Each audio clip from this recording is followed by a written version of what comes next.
Welcome to today's webinar, Is the U.S. Producing Enough STEM-Capable Students?, presented by Nicole Smith. My name is Greg Nagy, and I am the Virtual Learning Community Manager from The Ohio State University, who provides technical support for the STEM Equity Pipeline project. Before we start the presentation, I would like to go over some housekeeping items for this webinar. This webinar is scheduled to last roughly 1 hour and is being recorded in order to view this presentation in its entirety later. The recorded webinar will be available in the next few days on the stemequitypipeline.org website.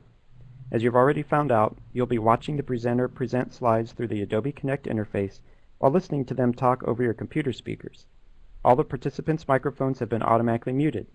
The presenter will answer questions during and after the presentation. We can take questions at any time. This is how we take questions. At any time during the presentation, you may submit a question by typing in your question in the chat pod at the bottom right of the window, of the Adobe Connect window. We will read and respond to these questions during and at the end of the presentation. I would like to start the webinar by introducing Mimi Lufkin, CEO, National Alliance for Partnerships and Equity and STEM Equity Pipeline Project Director. Mimi? Thank you, Greg. Hello, everyone. It's a real pleasure to be here with you today, and I'm really looking forward to this wonderful presentation that Nicole Smith from Georgetown University is going to be sharing with us. But before we get started, there's always a few things we like to know a little bit about you in order to help our presenter prepare her remarks and to bring them particularly to your particular interests, but also for us to know who's on today's meeting. So what I'd like to ask you to do is there should be a poll window that will pop up here in just a minute. And Greg, if you can do that for me, thank you very much.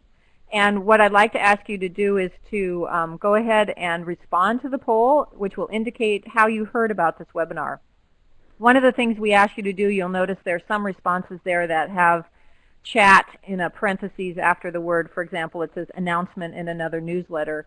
If you can recall what conference, listserv, or newsletter you happen to, or website you happen to find out about the webinar from, and you'd be willing to share that with us, if you just go ahead and put it in the chat pod window that's down on the right-hand side of your screen and share that with us, that would be really helpful. It's good to see. I'm going to go ahead now and broadcast the results so everyone can see what they're looking like. And it looks like the email list continues to be the best way to hear about the webinar. I'm glad to know that so many of you are interested in our work and are on our listserv. If you're not, for example, on our listserv currently and you heard about this via other ways, which you can see in the chat function, lots of other opportunities for learning about the webinar are available. Just go to our website and register there, and you'll automatically be placed on the listserv. So I'm going to go ahead and close this up now.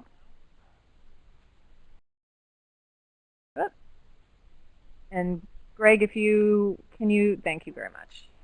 Okay. The webinar and our work is currently being funded by the National Science Foundation through a Gender and Science and Engineering Extension Services grant. So we'd like to thank NSF certainly for the support that they've provided for us. And the project has basically 3 goals, and I want to just outline these because I think that the information that Nicole is going to share with you is relevant to this. The first is we want to build the capacity of formal education community, teachers, administrators, and counselors to provide high-quality professional development on gender equity and STEM in particular, and certainly taking a look at what's going on with the STEM workforce is relevant to that and important in our as we move forward. We connect our work as much as possible to existing accountability systems, particularly the non-traditional measure in the career and technical education legislation, and other uses of data are integral to our work. And lastly, we want to continue to broaden the commitment to gender equity in STEM education, and so many of the webinars that we've done certainly have that message in them, and this one will as well. We do this through a variety of methods, the first being, of course, professional development. We also have a comprehensive teacher training program that we do in pilot site schools across the country that we're working in approximately 50 schools at this moment. We provide consulting and technical assistance to state and local level leadership, teams who are working to build strategic plans around STEM initiatives in their state and at their schools. And then this represents our virtual web-based professional learning community that we continue to support. And we're also in the process now of developing a best practices website as well that will identify promising practices that we've noticed across the country. So how can you get involved? If you're from any of the states listed here, we'd like to ask you to participate on your state team. California, Georgia, Iowa, Illinois, Minnesota, Missouri, Ohio, Oklahoma, New Hampshire, Texas, Wisconsin, and Idaho.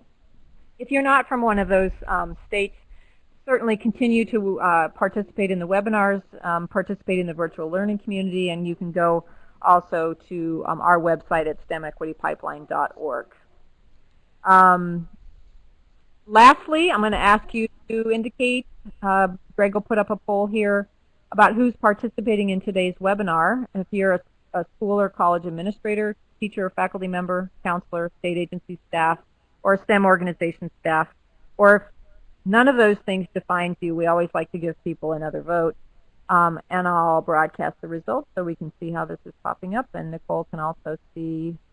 We have quite an eclectic group this time. Usually we end up with one of the categories being much more heavily indicated, but it looks to me like we've got a pretty good group of other people.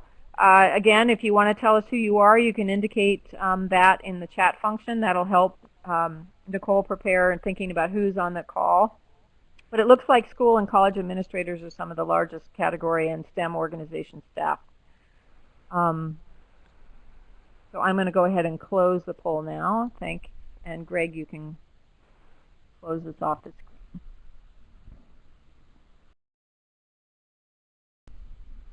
Okay, at the end of today's webinar, and you'll hear more about this at the end of the webinar as well, a survey is going to appear on a web as a web page in a tab in your web browser, and at the end of the webinar we'd like to ask you to please complete that. You'll also receive a separate email with a link if you want to fill it out later, but you know, it's nothing like immediately at the moment. And since this is not an archive webinar, we won't indicate this, but for those of you when you watch this later, because we are recording this webinar, please refer back to your registration email with the link to the survey instrument, which helps us with evaluation purposes.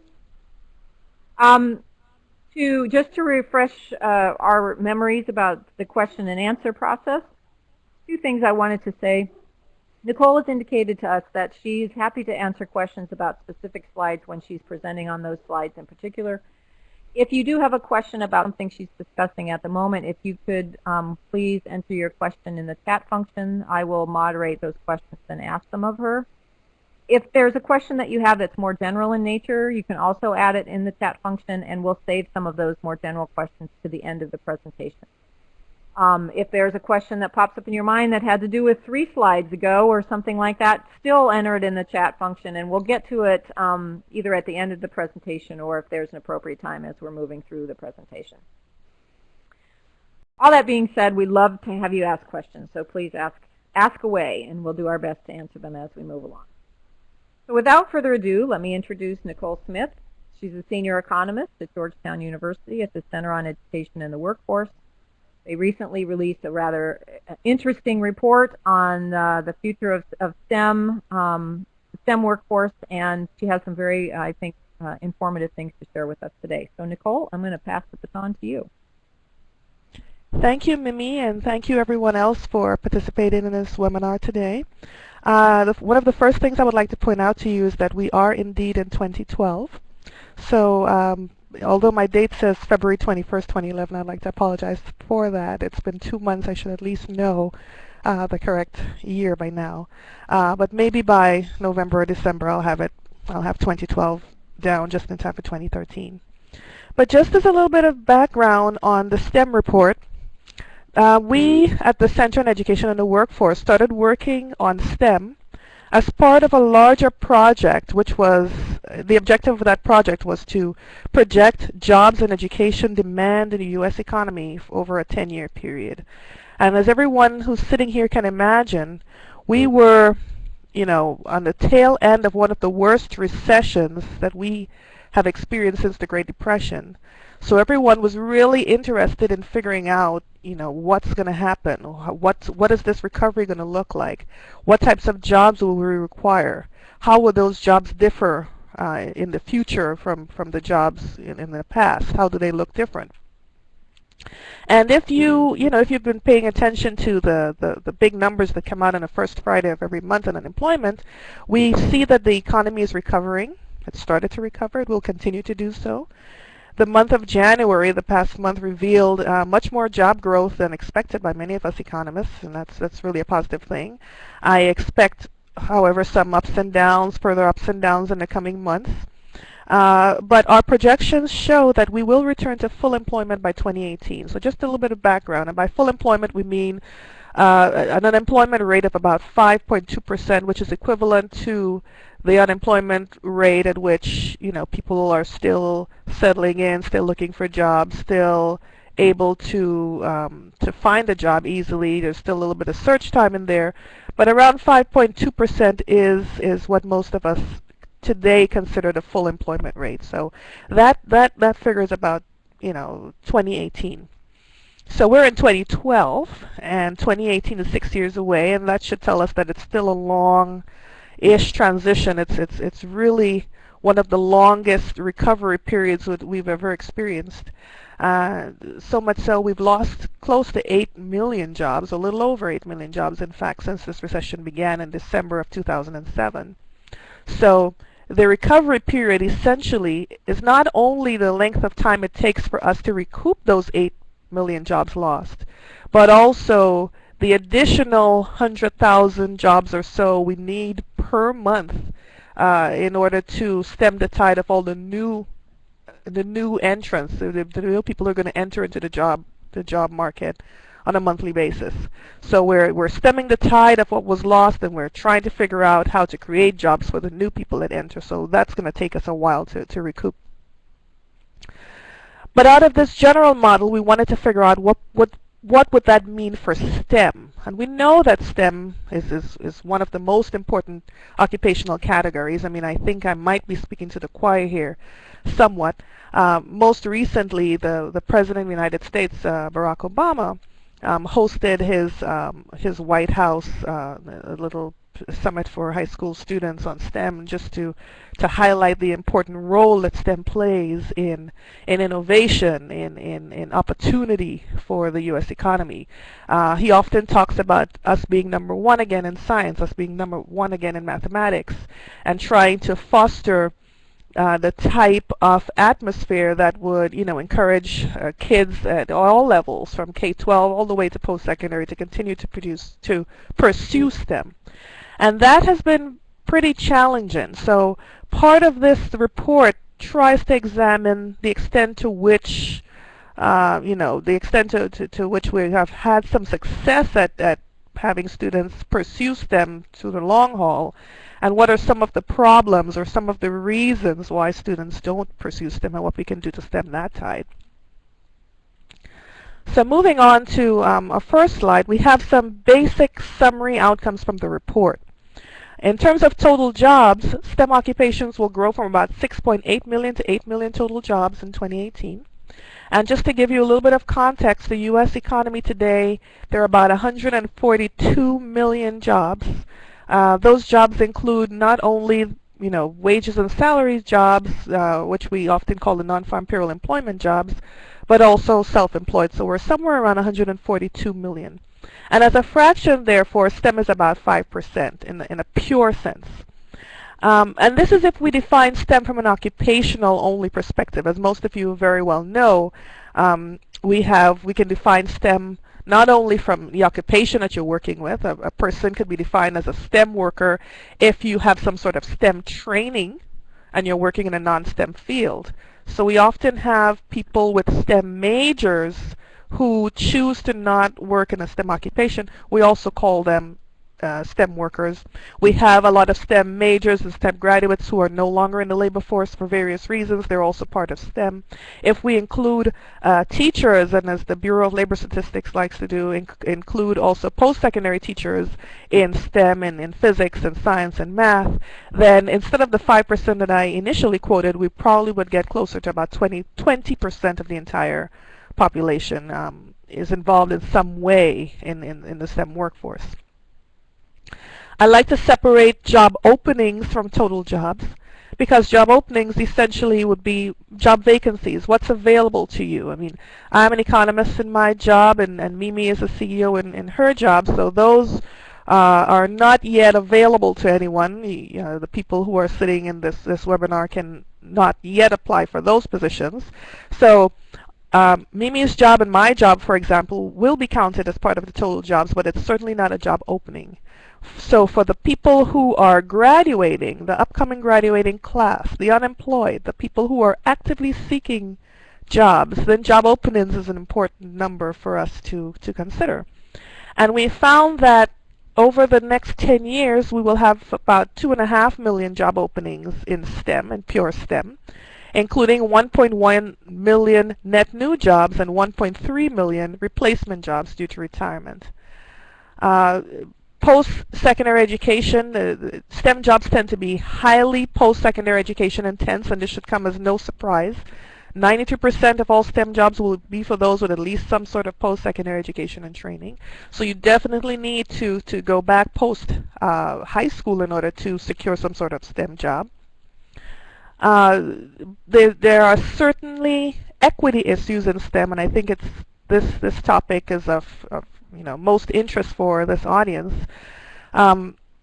Women tend to not pursue STEM occupations, and contrary to I guess most of our biases, it has very little to do with competency. It has very little to do with ability, and much more to do with tradition and culture.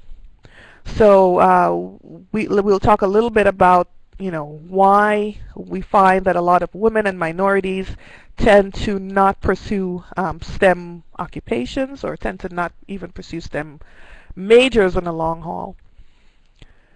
We found that for women and minorities, STEM is the best equal opportunity employer. And this is from a purely monetary factor. STEM tends to pay best. The gender gap and the wage gap that exists in other occupations seems to diminish substantially for STEM. Although pay gaps still exist between minorities and whites and Asians and women and men in STEM, they are smaller than anywhere else. And one of the most important conclusions of this report is that we still face chronic shortages in STEM competencies. We still face shortages in STEM competencies. And although the shortages might not be in a specific STEM job per se, what's been happening is that there are lots of non-STEM jobs in the traditional sense that are more and more demanding STEM qualifications. They're demanding STEM workers, and they have tended to poach and to steal and to capture otherwise perfectly capable STEM students into working in the non-STEM field. And as a result, we have created these chronic shortages in the competencies for STEM, because more and more jobs and types of occupations are requiring these types of specific inductive and deductive reasoning and critical thinking skills, which for the most part seem to be best developed in some sort of STEM training. So this is a pie chart that really tells us, one of the bullet points from the previous slide, that 92% of all the jobs in STEM will require some sort of post-secondary education and training. Of most important on this pie chart would be the associate's degree at 13%, and the some college section 10%. I think that's most important, and I just want to spend a little time talking about it. Usually when I go to these types of STEM audiences and NSF audiences and STEM interest groups, they tend to think of STEM as a bachelor's degree type of discussion. They think of STEM as being, the forerunner of occupations and jobs in the country, as being one of the most post-secondary intense occupations there is. It's one of the most challenging types of majors you could pursue, and therefore it's a bachelor's and above. But I'm here to tell everyone in this audience as well that there are several types of jobs and opportunities in STEM, which we like to call the middle level category that are available to holders of associate's degrees as well as people with some college. And this some college is just a little bit of a hodgepodge. It includes certificates, certifications, and even people with a few credits, college credits that they might have pursued from a STEM perspective. STEM-based college credits that allows them to do their jobs or allows them to have an advantage when they are sitting down in that interview room. So this some college category of the licenses and certifications and associate's degrees is also substantial and one that should not be ignored. But of great concern to the STEM community is the loss, the seemingly significant amounts of losses we experience of STEM students. Why do STEM students divert? And this is the phrase that we've tried to coin, and we've tried to define the term. Why do STEM students divert? Why do so many capable and competent students who, my definition of capable and competent would be high math scores, high science scores, high SAT scores. Why do so many of our STEM competent and STEM capable students divert? They choose to not pursue STEM majors. They choose to not pursue STEM jobs, even those that graduate with STEM. And we found, through various surveys, and some of these surveys were actually also administered by the NSF, we found that that people divert from STEM for various reasons. First and foremost, because of money. So there's a wage and salary issue here, and mostly people who divert from STEM into the healthcare sector or from STEM into managerial sector, so there's a money aspect of it and pay. But people also divert because of interests and values, differing interests and values, and not necessarily related to one's ability. The interests and values tend to be much more tied up in customs and traditions and the culture, particularly when we're looking at diversion of women and diversion of minorities. There were a couple surveys, and these were exit surveys conducted by the NSF nationally for students who were graduating with their bachelor's degrees and master's degrees and PhDs. And these surveys, these exit surveys, asked various questions as to why you chose this particular option, why you chose this degree, how does it differ from what you started off with. And it's very interesting. We found very, very clear differences once you separated the outcomes by gender. For the men, it was largely about pay. I'm going to pursue this particular occupation outside of STEM because the pay opportunities were much better. I can earn a little bit more. I was lured by the money. However, once we looked at the options that women chose, women tended to divert outside of STEM for family reasons, much more family oriented, and also for interest reasons. They told you flat out, I didn't care to, sit in this lab all day and work on these numbers. I just didn't care to do it. So it has little to do with ability, we've discovered, and much more to do with interest and values for many people. Just a small anecdote on the side, I had a conversation with a few members of the Department of Defense who came and they spoke to us at the Georgetown Center, and they were worried as well about diversion, and their particular worry was that they were not able to attract the best and the brightest students anymore into the military. They wanted to be able to get the best STEM students and the best graduate students in STEM into the military, into defense, and what they were saying is those students wanted to go to Google. And those students wanted to go to Apple. And it's not only about money, and it's not only about security, because we all know a government tends to be pretty secure opportunities. The stories that you hear about losing physicists as well to Wall Street are not unfounded. I mean, there's if you look at the derivative analysis, there's a lot of math in there, third order differential equations and that sort of thing. So what's happening with this diversion is that there's a lot of managerial and healthcare opportunities, especially, that tend to lure those people because they want those types of skills that STEM people have. So it's not only a question of ability, that's why we're losing STEM students. It's also a question of interest and values. And we need to ask ourselves, how do we keep these students in the STEM pipeline? How do we keep them in STEM? A separate argument, I'm going to stem the tide of that argument as well, that I often have as once I talk about diversion and losing STEM students to non-STEM occupations. Is this really a loss? Is this a loss overall? Is this truly a loss for the economy? And the answer is no. Because if these STEM students are able to contribute substantially to the output and the productivity of the non-STEM job that they're doing, then that's a bonus for everyone else. What happens, however, is that it's a loss to STEM. So we seem to have to produce more and more and more, not only for STEM but also for non-STEM, because the competencies that STEM students have are greatly valued outside of traditional STEM occupations. So, show me the money. STEM occupations. What does this mean? At the end of the day, STEM pays. It might not pay as much as doctors, it might not pay as much as some lawyers, but it pays much more than everything else. And if you have an associate's degree, then 63% of AAs in STEM earn more than BAs in non-STEM.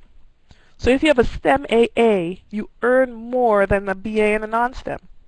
65% of BAs in STEM earn more than master's degrees in non-STEM. So now we're going one level up. If you have the STEM degree, you are much more likely to earn more than somebody with a higher degree in a non-STEM occupation.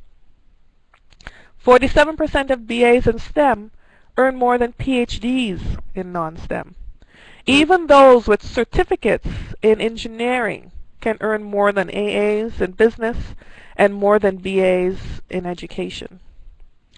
And I know that once I looked at the survey that Mimi showed to us earlier, that we have a lot of school administrators in the audience. So before you start filling the chat box with questions about that, once the bachelor's degree in education, dollar for dollar, just does not pay as much as someone who has a STEM bachelor's degree or even an associate's degree on average in STEM. So once you pursue STEM, we know that STEM pays. Now, STEM pays in general, and let's talk a little bit about how STEM pays by gender. Everyone knows there's a gender wage gap in this country. In general, ceteris paribus, a woman will earn 76 cents on a dollar compared to a man. Ceteris paribus. Now, once you start controlling for education level, and you start controlling for the occupational choice, you start controlling for the industry choice, and you start controlling for the hours worked, because you know how many hours worked, etc. Once you start controlling for that, the gender wage gap goes down substantially. But there's still 40% of the distance between what men and women earn that's unexplained. If you have a STEM major, however, then that distance is almost virtually negligible. So what this tells us is that once you have a STEM degree, and once you are capable in doing this type of technical STEM work, your employer really doesn't care about your gender. Your gender becomes less significant. They just want you to do the work, and they're going to pay you to do the work. So we like to, our line has been STEM is the equal opportunity employer. Another thing that's noticeable about women in STEM is that this sort of line is not always true. And the second thing we tend to say is go where the boys are. There are some STEM occupations that tend to be dominated by women. An example would be biology. An example would be the PhDs in biology, biological sciences. Whenever we have a larger proportion of women than men working in the STEM occupation, then wages in that particular occupation tend to be stunted. When the women tend to move out of their traditional categories into the non-traditional engineering fields and civil engineering and structural engineering, then they are able to earn wages exactly on par with the men. So part of the lesson here is that if you are to pursue STEM, don't necessarily go into a field that is dominated by women if you are female, because you're not going to earn the wages that the men do. STEM majors earn more in any field that they choose, and this is one of my favorite graphs, because this graph actually tells us that irrespective of what you choose to do after you pursue your STEM major, you're going to earn more than someone who did not pursue STEM. In fact, we have an upcoming paper, which I know it's gonna cause a little bit of controversy, but we have an upcoming paper that shows it's better to have a C in chemistry than an A in literature. And from a pay perspective, we have a lot of C's in chemistry that end up making a lot more long term than those who graduated with A's in literature. So I know that's going to be a huge backlash for us. But from a pay perspective, employers are clearly willing to pay more for whatever innate competencies those STEM workers come with. There's another thing that's not on this graph that we noticed from our data. We took data from a group of people who graduated with really high math scores at the SATs. So those students were in the top 10 percentile. They were in the 90th percentile of the SAT scores in mathematics. And then we observed two sets of information afterward. We observed what degrees they pursued, and then what was their starting salary once they graduated. And there's one thing that was really, really interesting. Those people who came out of high school scoring really well on their SATs, whether they chose to pursue STEM or non-STEM majors, they ended up earning more than those who scored less. So the performance in what we were calling this is a high performance at the high school level in STEM, and we use the math SAT score as an indicator of your competencies and your ability to pursue a STEM major.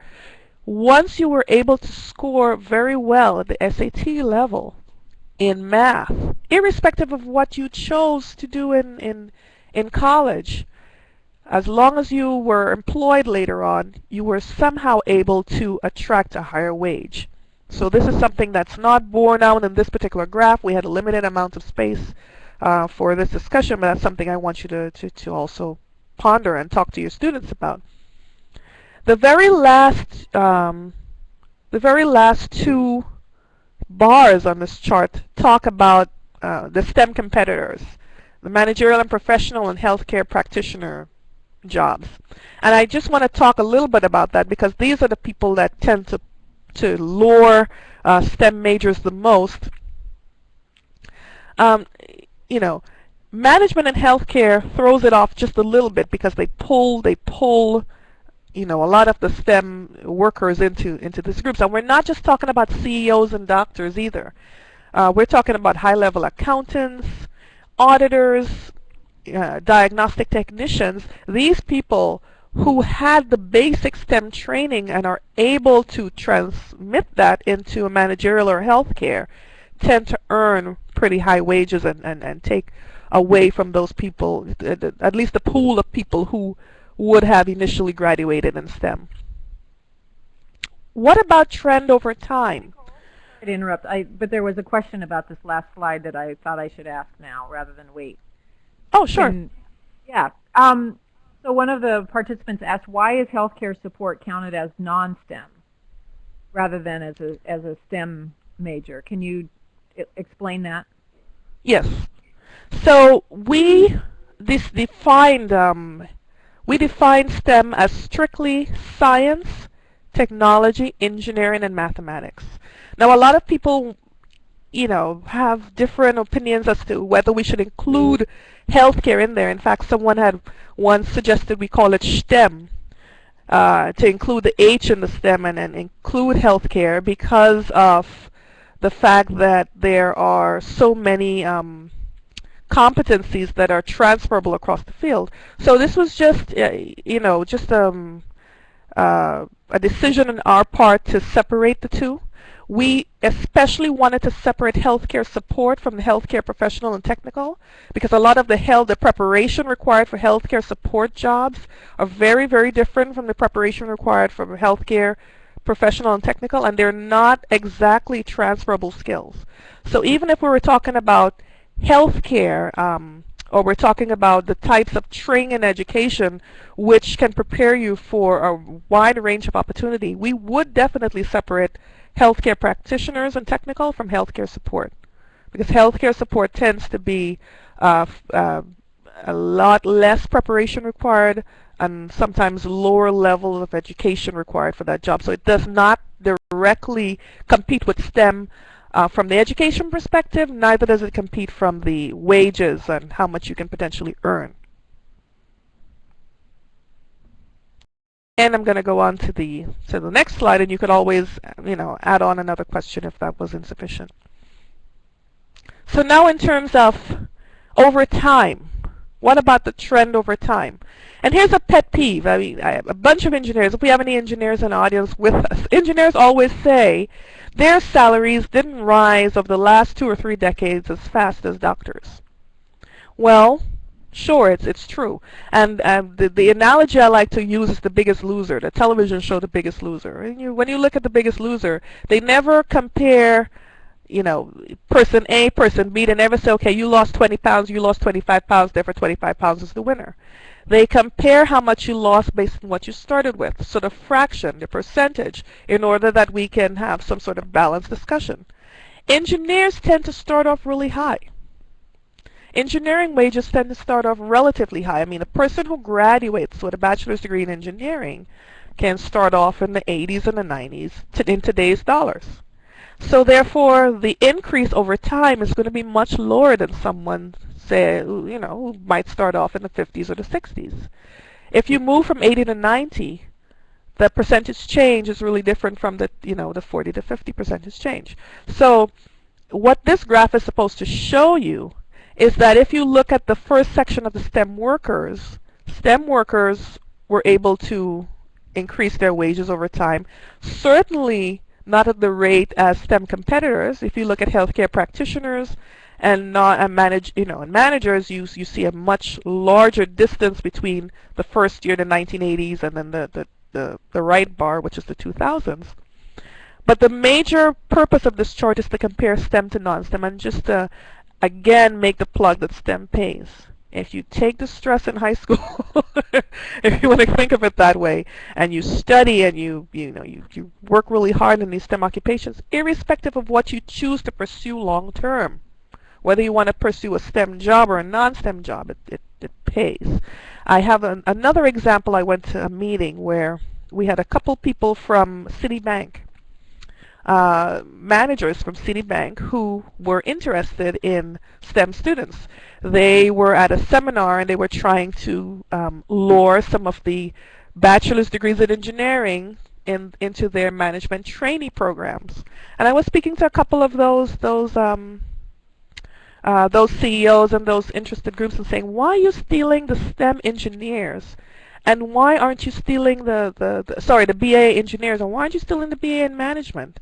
And the response that I get with a chuckle was, look, it's much easier to train a math person in communication skills than it is to train somebody with communication skills in math. We want you to be able to count and do the math and be competent with deductive reasoning. And this is just the reality of the way some of these firms are thinking. So you would think of Citibank traditionally as being, you definitely want the business students. These people came in looking for the engineering students. I'm going to move on to a couple other slides, well, one more slide again, that talks about STEM paying. And this slide really says, especially those with high school or some college, then a STEM background makes a lot of sense. So with the same level of education, working in STEM is still better than working in non-STEM.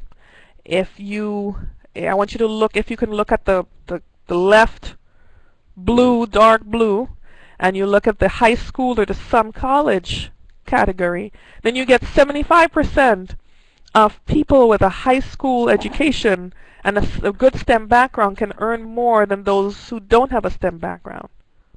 Or those with some college, 71% of those with some college, no degree. And I just wanted to remind you that when we talk about some college, no degree, we're also including all those certificates, those certifications that are, encompassed in this huge category. I mean, it's just a remnant of the way the data are collected by the census. They don't have a category for licenses and certificates and certifications. They just call it some college, and when we collect that data, are only able to infer what fraction of that is some college or what fraction is post-secondary vocational certificates. But at the end of the day, if you have some type of degree or major or training in STEM, you are able to earn more than for the comparable level of education in a non-STEM field. I have a few more charts for you. If you bear with me, just a couple more. This is my favorite, one of my personal favorites, the Lego Men. And this chart really shows you, really quantifies the level of diversion that's taking place. If we start off at all students who enter college and obtain a BA, for every 100 students who obtain a BA, 19 of them graduate with a STEM major. 10 of the 19 who graduate with a STEM major work in STEM after college. And of those 10 who work in STEM after college, 8 are working 10 years later. So if you're looking at where you started off in STEM and ended in STEM, you started off with 19 STEM, you lose 9 of them, and then you lose 2 more later on in the workforce. And very often, if you ask yourself where they're going, these 2 that you lose 10 years later, the movement from the 10 to the 8, they're actually moving to managerial positions. So were it not for their STEM training and background, they would not have been proficient in doing that job. They are the former engineers who are now managers, managing their engineering department of their firms. These are actually males, so we separated the males from the females because the experiences of the males and the females in diversion was just so different that we had to separate them. So when I move on to the following slide for women, we found that for every 100 women who enter college and obtain a BA, 12 graduate with a BA in STEM, 5 are working in STEM after 2 years, and 3 are working in STEM 10 years later. And this is a substantial amount of loss for women. The major reasons we've already discussed that women have identified would be they do it for family reasons. They've chosen to not pursue STEM because of the hours. They might choose to pursue much more traditional types of training, much more traditional types of jobs like teaching, where they can possibly get their summers off. So it's usually a family option as the reason why women are making these decisions to not pursue STEM, and not necessarily some of the previous presidents of Harvard and that sort of thing were talking about competence. I mean, women are graduating at much higher rates than men in college. Their SAT scores have risen substantially and are much higher on average over the last couple of years. So it has to do with interests and values. So what we did to explore the interests and values question even further is we used a database called the ONET database. And I don't know if everyone else is seeing this, but my chart just moved as well. I'm going to continue speaking though. We used, oh, here we go. We used the ONET database, which is Occupational Network. And what it does is it takes all of the occupations, about 1,000 occupations in general as defined by your standard occupational codes. And for each of these occupations, it tries to figure out what's the knowledge, skills, abilities, interests, values surrounding each of these occupations. What do you need in order to perform adequately in this job? And what we found is that of those 1,000 occupations, once we separated the STEM occupations only. So let's pull out the STEM and try to figure out the KSAs for STEM. What are the knowledge, skills, and abilities required for STEM?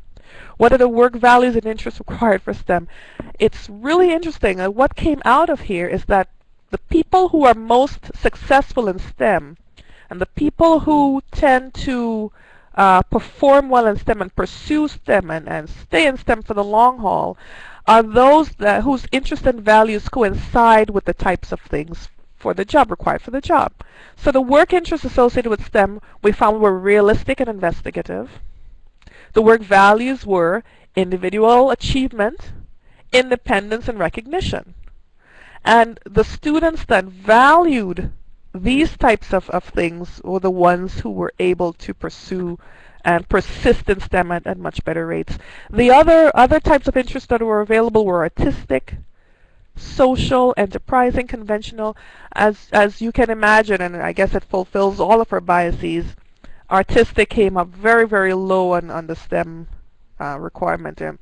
The way this survey is administered is that we found for every occupation they find 30 incumbents in the field, 30 people who are working in an occupation, and get them to fill out this questionnaire.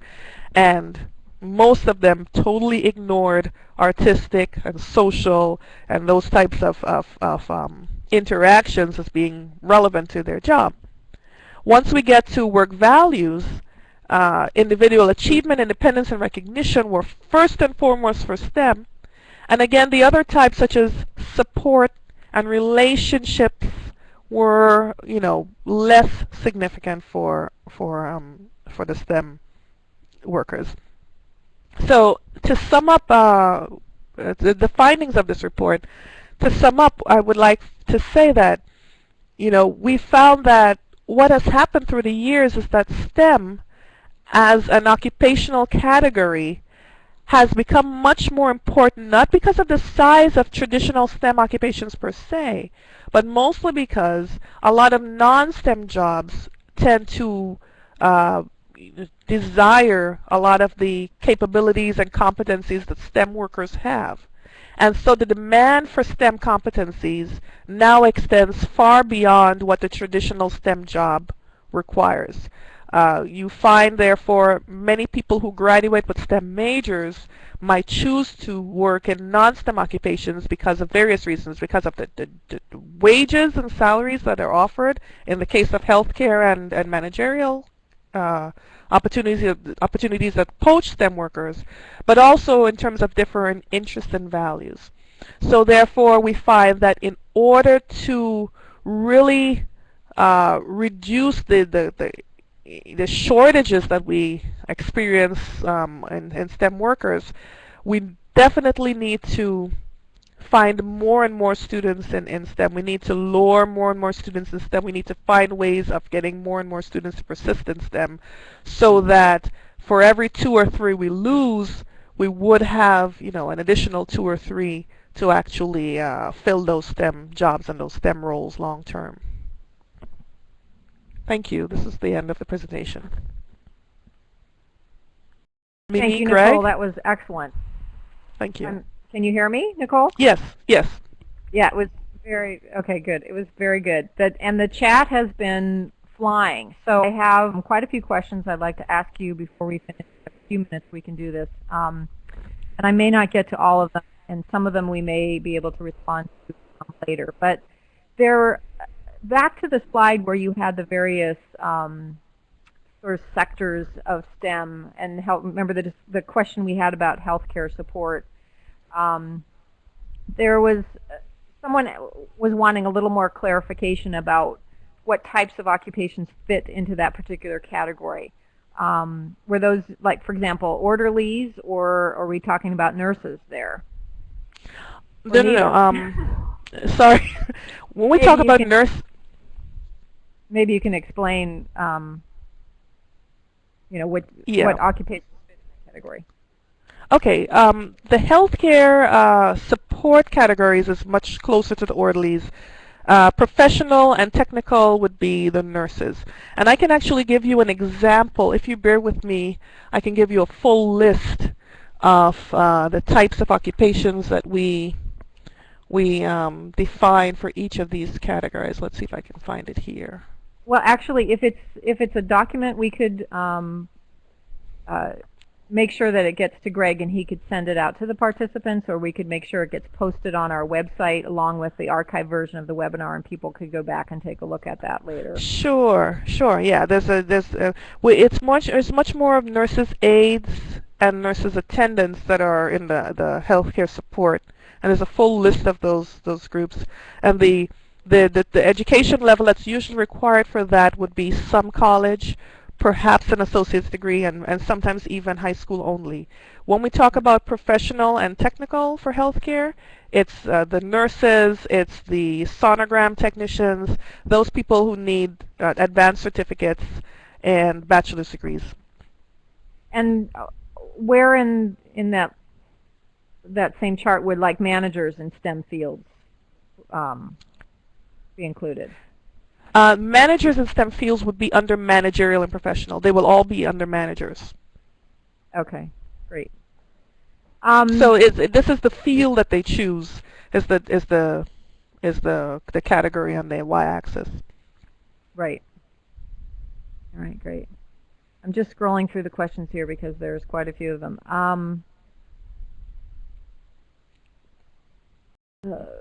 Sorry, I'm having a difficult time reading this because there's so many. There was a question on about, was there anything in what you looked at, the data that indicated anything about students who didn't test well but maybe are competent in math? So you were related to...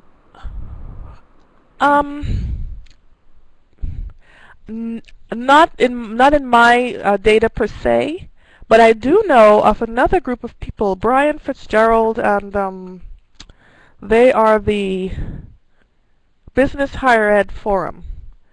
And what they did is they used data from SATs.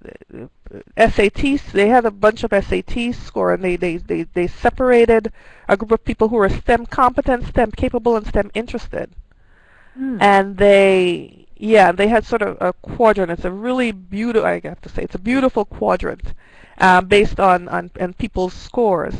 So they were able to find people who were highly interested and who were pursuing STEM and who were doing well once they, beyond the standard SAT score, they were doing well beyond that because they didn't test well. But in this particular study for STEM, we don't have it, but I do know of that study, and I would encourage whomever asked that question to go to the Business Higher Ed Forum website, and you will definitely find a lot of STEM information for those types of students there. And there was also a question about the Lego Man chart discussion that was going on in regards to retention. Is there a difference between people who obtain a BS versus a BA degree, for example, that may be in STEM-related fields? Was there anything that you noticed in the data that you looked at? No. We defined a bachelor's degree as a bachelor's degree, whether it was a BA or a BS. So a person with a BA in mathematics or a BS in mathematics was also defined as BA, as bachelor's. Okay. There's a question here. Have you taken into account differences in the sciences? For example, marine biology is a field that's predominantly female. However, the hard sciences, quote unquote, such as optics, remote sensing, etc., are still predominantly male. Were you able to discern anything about those types of differences in terms of wage earning potential? I assume the questions related to or other things.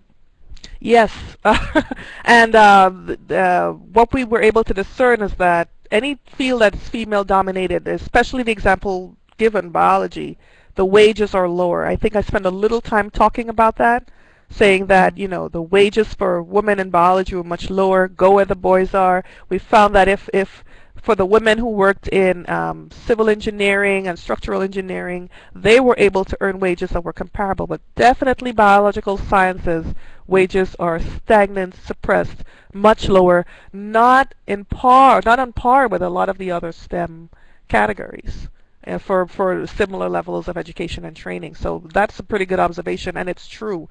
Whenever we have a field that's predominantly female, they earn less. Yeah. Has there been any studies done about retention rates that are further out, like 20, 30, or 40 years in the STEM arena for either gender? Not that I know of, because it's just not available. The data, that is, and I'll tell you what surveys they are. This particular 10-year out is the bachelor's and beyond. The best way to figure out what happens later down the line is to use longitudinal data.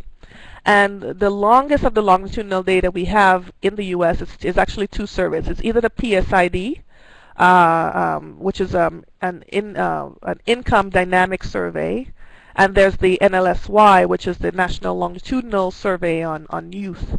The NLSY, I think we have the NLSY from 1979 to present, but the problem is with these surveys is that they're not consistent through time.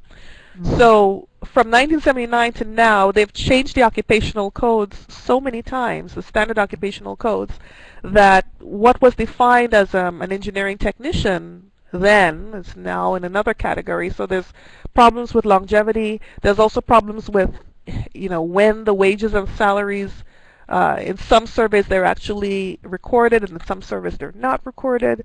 So to have something that long, it's just extremely difficult for you to have a longitudinal survey, in fact, that follows an individual from graduation all the way through.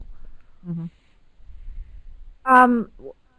One of the participants says, or asks the question, the DOL says workforce projections for 2018 highlight that 9 of the 10 fastest growing occupations requiring at least about a bachelor's degree will necessitate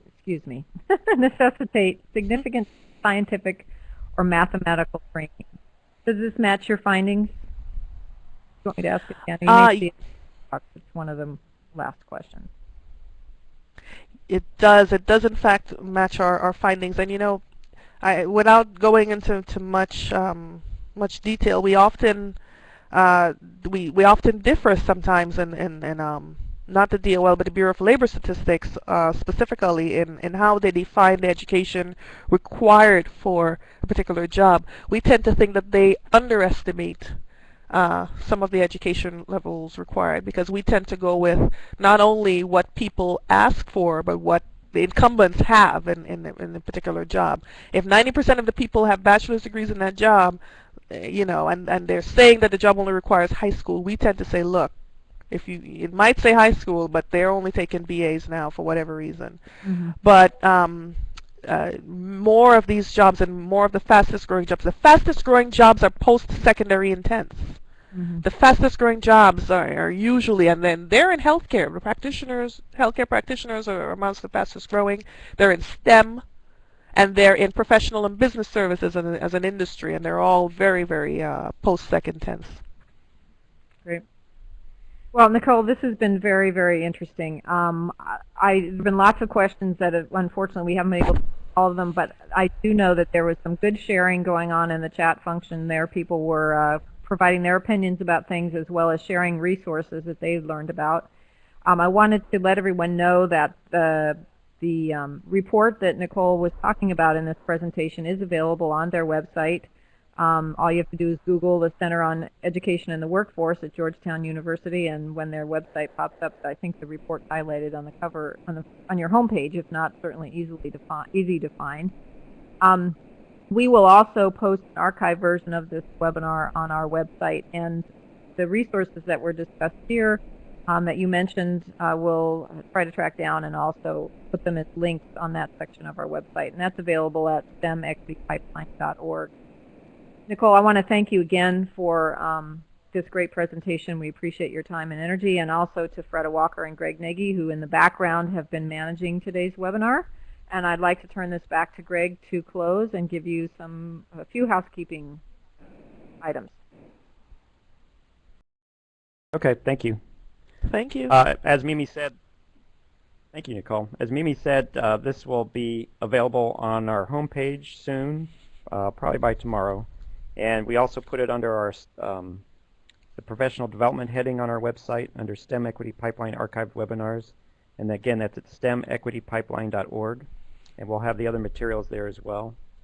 So right now, what I'm going to do is I am going to pull up the survey pod. So give me a moment here. All right, and if this works correctly, for most of you, this will open a survey in one of your tabs on your web browser. If you have time, we'd like you to fill it out right now. I will also be emailing this later to all the people who signed up, so you can fill it out later. And if you are watching this in an archive, please refer to the email that came out with your archive. The link will be as part of that. So thank you, everyone, and this is the end of the webinar.